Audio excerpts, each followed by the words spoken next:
meus amigos da NNTV Net, estamos começando aqui o nosso Tribuna do Esporte, o nosso bate-papo esportivo semanal. E hoje um pouco diferente, porque aqui em Brasília é o seguinte, se chover, acaba tudo, ninguém sai de casa. Brincadeira, né? Mas é mais difícil. Então, a nossa turma aí, o Roy Lacerda, o Dr. Wilmo Alves e o meu amigo Bosquim, vão participar do programa mais diferente. Eles mandaram aí um áudio com as suas opiniões aí sobre a nossa pauta de hoje. A nossa pauta de hoje que começa aí, olha aí, com a coletiva aí do Felipe Luiz, que foi um pouco, né, teve um pouco de problema aí contra o jogo do Madureira, que foi vaiado o time, principalmente no primeiro tempo e no intervalo. Vamos aí ouvir aí o Felipe Luiz. Mas quando você vê o Flamengo não performando com o elenco que tem, é responsabilidade do treinador. Seja Felipe, seja outro, seja quem for que passe nessa cadeira aqui, a responsabilidade é do treinador de fazer esse time jogar. E não tenho nenhuma dúvida que não tem ninguém mais do que eu quebrando a cabeça para fazer voltar esse time, fazer esse time voltar a performar daquele nível que estava no auge do ano passado. Eu sei o caminho, sei o que fazer, mas tudo é um processo e eu vejo muito mais hoje uma parte talvez mental mesmo, de confiança, de ansiedade, de jogadores acelerados ou mesmo, por exemplo, bolas que dá para jogar ou arriscando um pouco menos para não errar, e isso faz com que o time não tenha bola, e todas as peças elas vão caindo e faz com que o time piore a performance. Isso, sem dúvida, acontece durante esse processo de perda de confiança, porque realmente a cobrança é muito grande. Foi muito grande para um grupo que está acostumado a ganhar, um grupo que ganhou tudo e não estava acostumado a ter esses momentos de, entre aspas, crise. Claro que os jogadores sentem, né? Mas é minha responsabilidade fazer com que eles voltem a performar no nível deles e que eles recuperem a confiança. Aí, aconteceu tudo isso é chato também, né? É chato também. Roy Lacerda, situação aí do Felipe Luiz. O maior time, o maior elenco das Américas e, por via de consequência, é o campeão das Américas também. Está jogando bem? Não. A vida é feita de altos e baixos. São ciclos. Uma hora você está em cima, outra hora você está embaixo. Os jogadores desaprenderam a jogar futebol? Não.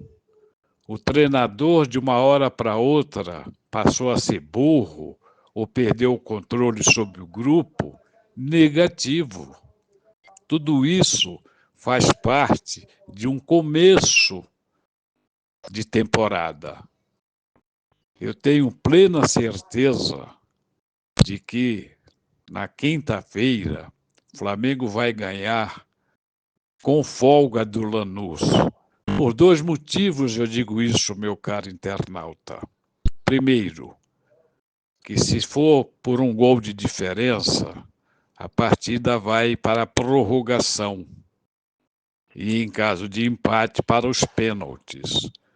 Então, o grupo está sabedor dessa história. Vai jogar para não precisar de prorrogação e também para mostrar à torcida que a coisa não é tão feia como estão a falar, como estão a propalar.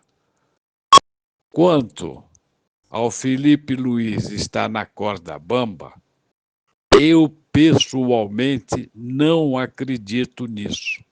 Isso é história para se vender jornal, para inglês ver e para boi dormir. Felipe Luiz continua sendo treinador do Clube de Regatas do Flamengo, vai ganhar muitos títulos esse ano. É uma questão apenas de tempo. Tem um velho deitado que diz: tudo com tempo tem tempo. Um grande abraço a todos. O Flamengo que agora, né, vai para o jogo da volta aí mais tranquilo, né? Ganhou aí de 3-0 do Madureira e agora a volta tranquila aí para o jogo para o Flamengo, né? Bom, mas nós tivemos aí também, aí, né, aí já é mais complicado um pouquinho também, lá no Cariocão, o Fernando Diniz foi demitido pelo Pedrinho, pelo Vasco. Boa noite, gente. Eu estou aqui para informar o desligamento do Fernando Diniz como treinador do Vasco. Quero fazer um agradecimento por todo o carinho que ele teve comigo e com a instituição, num momento bem difícil do clube, ele aceitar o convite e encarar o desafio e o projeto do Vasco, sempre trabalhando com muito empenho e dedicação durante muito tempo, com muito esforço para que a gente tivesse bons resultados. Então, eu comunico o desligamento dele e, de forma interina, vai ficar o Bruno Lazzaroni até a chegada do próximo treinador. Queria também só fazer um agradecimento também ao Coutinho, por toda a dedicação também, empenho, esforço que ele fez para que viesse para o Vasco da Gama, representando a instituição, honrando a camisa, sempre com muito respeito, com dedicação que a instituição merece. Tá bom? Obrigado. Pois é, isso aí é complicado, mas quem vai dar um pitaco aí para nós aí sobre isso aí, meu amigo, o João Bosco, o professor comentarista. Vamos lá, professor.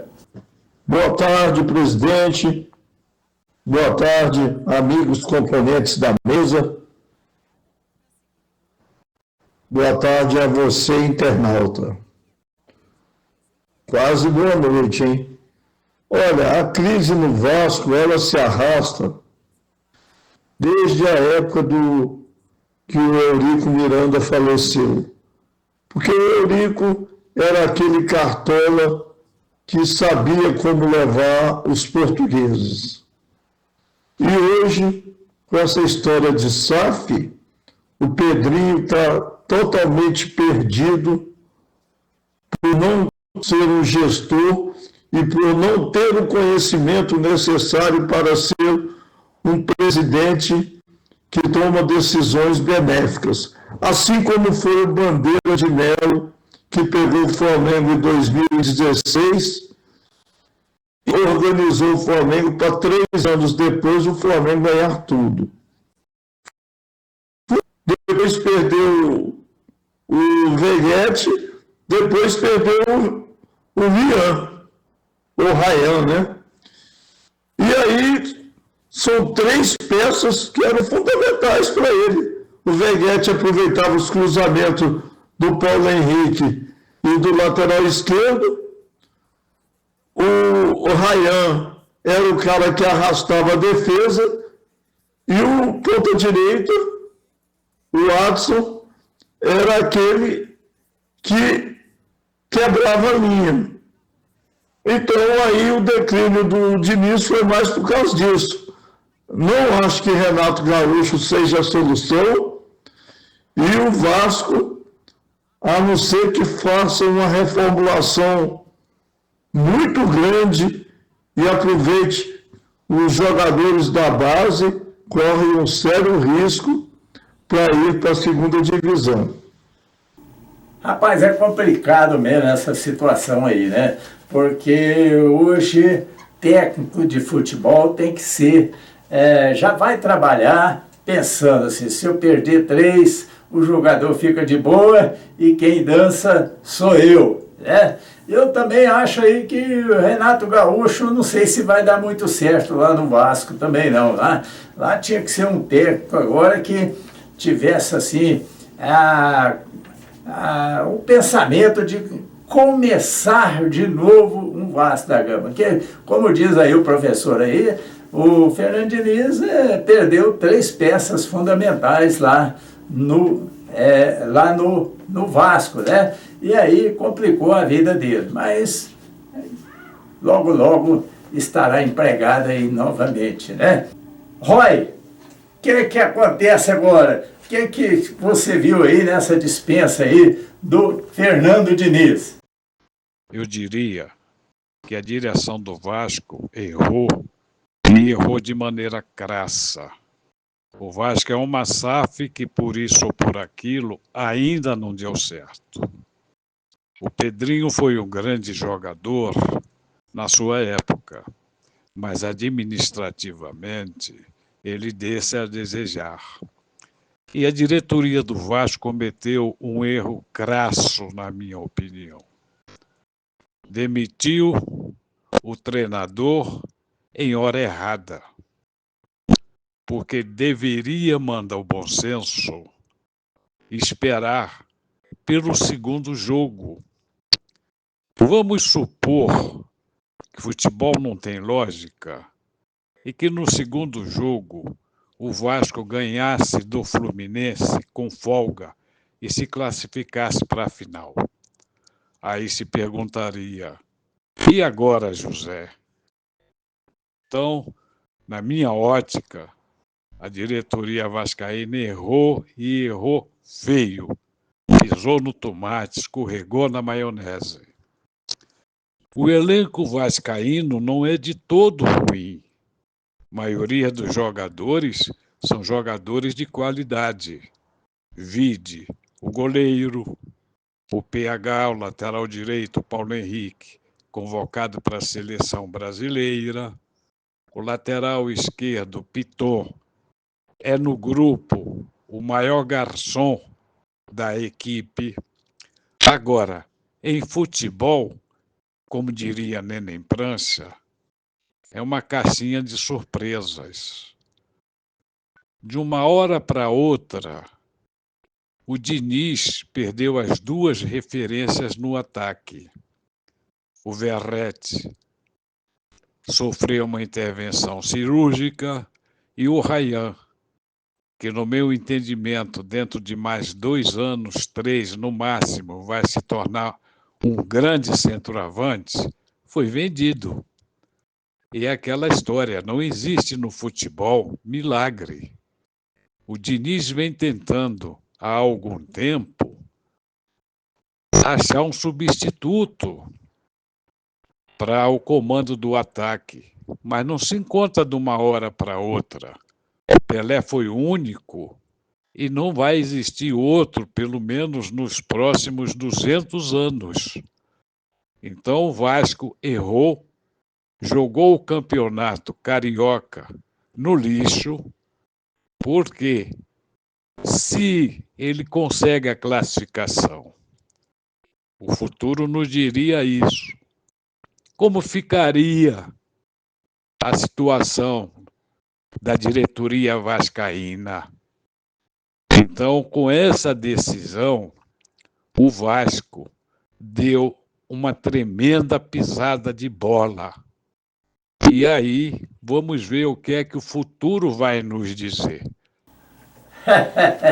Ei, Roy, eu vou te contar, eu não posso falar do Cruzeiro, viu? Nem. Tem um recado aqui para mim do Cruzeiro aqui. Deixa eu ver aqui, vou entrar aqui nos recados aqui, porque a turma não estão aqui hoje, né? Eu que vou ter que dar aqui a resposta. Mas a Beatriz Sorage, lá de Belo Horizonte, mandou um recado aqui para mim, ó. Newton, como você está se sentindo no fundo do poço com o Cruzeiro? Vai um cafezinho com pão de queijo aí? Eita, a lanterna, Newton, a lanterna pode acabar a pilha. E a segunda divisão pode começar a acender aí a luz do Cruzeirão. Ô Beatriz, machuca aí, ela pôs embaixo aqui, Galo!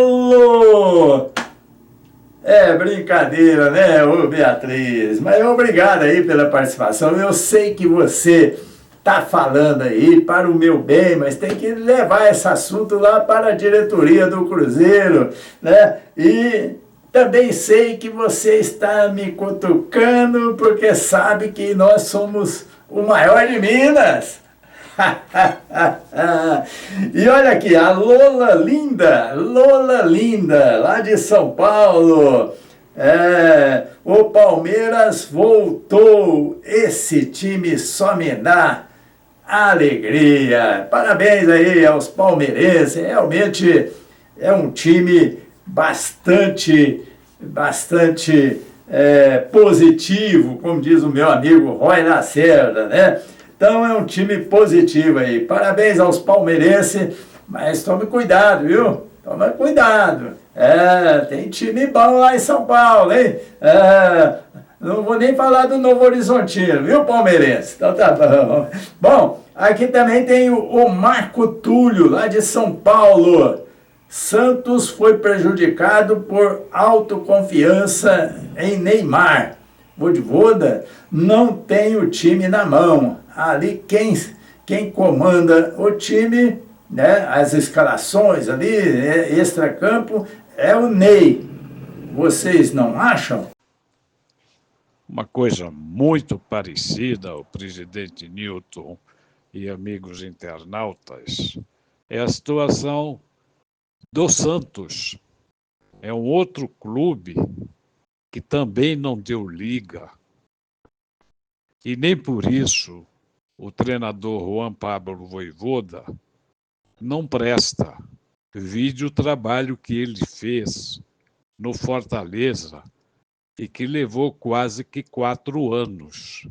Mas futebol nos prega, melhor dizendo, essas peças.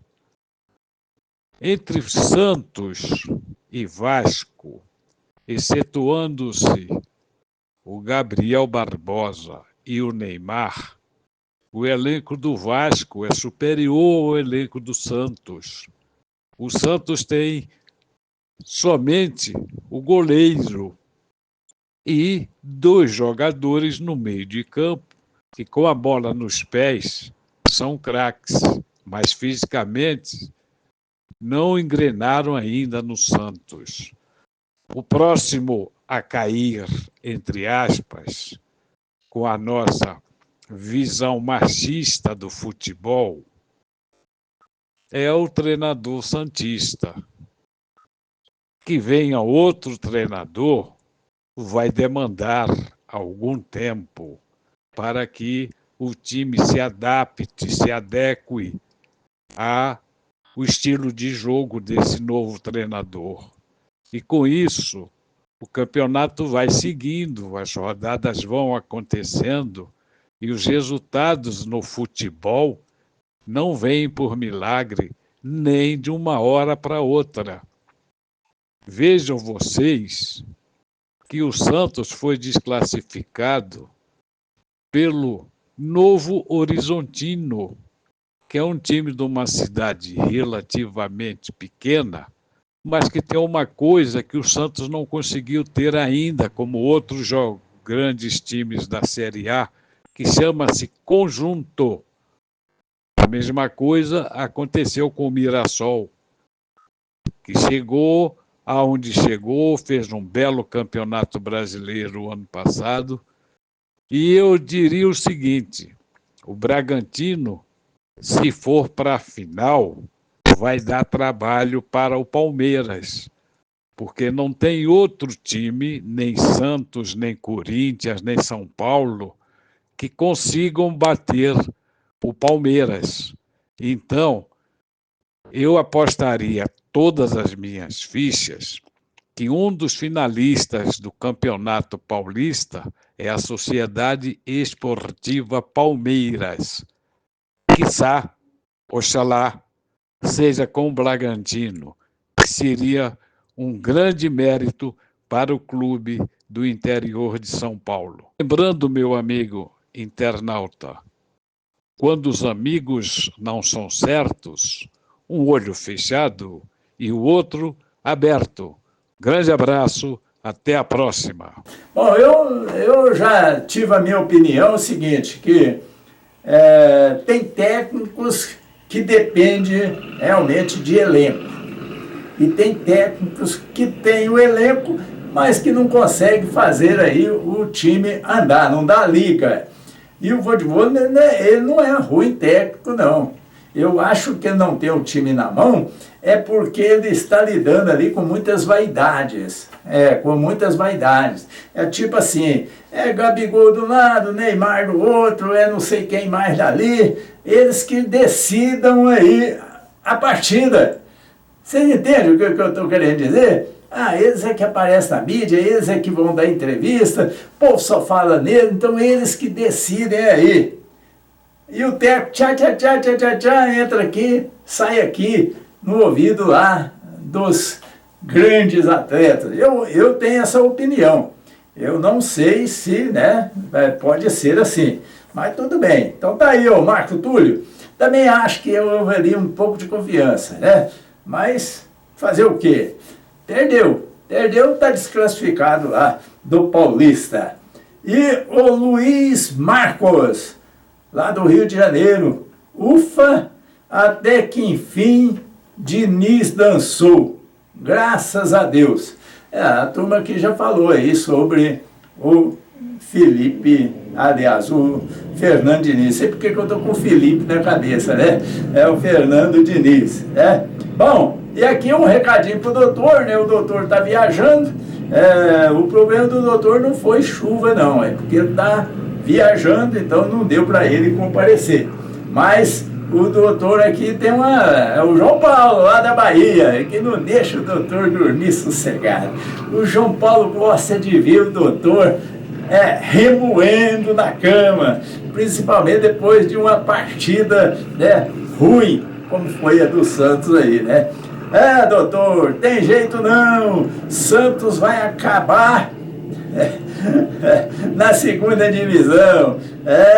Professor Bosco, aí ó, já dei do professor. O professor Bosco tem razão, Neymar já era. Abraço aí para a bancada. E só para lembrar, estamos na semi. Ele está falando aqui do Palmeiras, está na semi. Eu vou responder para o doutor aqui. Ô João, ó, não começa não, porque seu Palmeiras também não tá lá essas coisas não, viu? Quando chega a apertar lá, o Abel é expulso. Quando aperta daqui, ele põe a culpa no juiz. Ele aperta daqui, ele fala que aí quando ganha, não, porque a minha equipe, a minha equipe, a minha equipe. Ô, João Paulo, abre o olho, que nesse café aí tem mandiga. Fica atento. Mas eu queria falar aqui do Candangão. O Candangão que está aí na reta final. Vamos ter agora aí a 9ª rodada nesse fim de semana. O Gama vai enfrentar ali quem? Vai ser o Capital e Gama, né? Todos os jogos às 16 horas no sábado. Capital e Gama lá no JK. Paranoá e Samambaia lá no Bezerrão. O jogo às 16 horas, todos os jogos. Aruque e Real no Rorizão. Sobradinho e Brasília lá no Defelê. E o Brasiliense e o Ceilândia lá no Cerejão. Então aí nós vamos ver aí quem serão aí, vão para as quartas de final aí, né? Tá bom? Quadrangular final, tá bom? Então é isso aí, o Carnaval é assim, quem lidera é o Gama com 22 pontos, o Brasiliense vem segundo com 15, terceiro vem o Capital com 14, em quarto vem o Samambaia com 14, em quinto Sobradinho com 13, em sexto vem aí o Ceilândia com 13, em sétimo Real Brasília com 7, em oitavo Paranoá com 6, em nono Brasília com 3 e o Aruque é o último aí em décimo com 3 pontos. Meu amigo, então o nosso Tribuna do Esporte foi isso aí. Hoje um pouco diferente, não tivemos aqui a turma aqui na bancada, mas cada um deu sua opinião aí. E a gente volta aí na semana que vem, se Deus assim permitir, né? E aí sim a bancada aqui completa. Cada um trazendo aí a sua opinião sobre o nosso esporte. Um abraço, Deus conosco.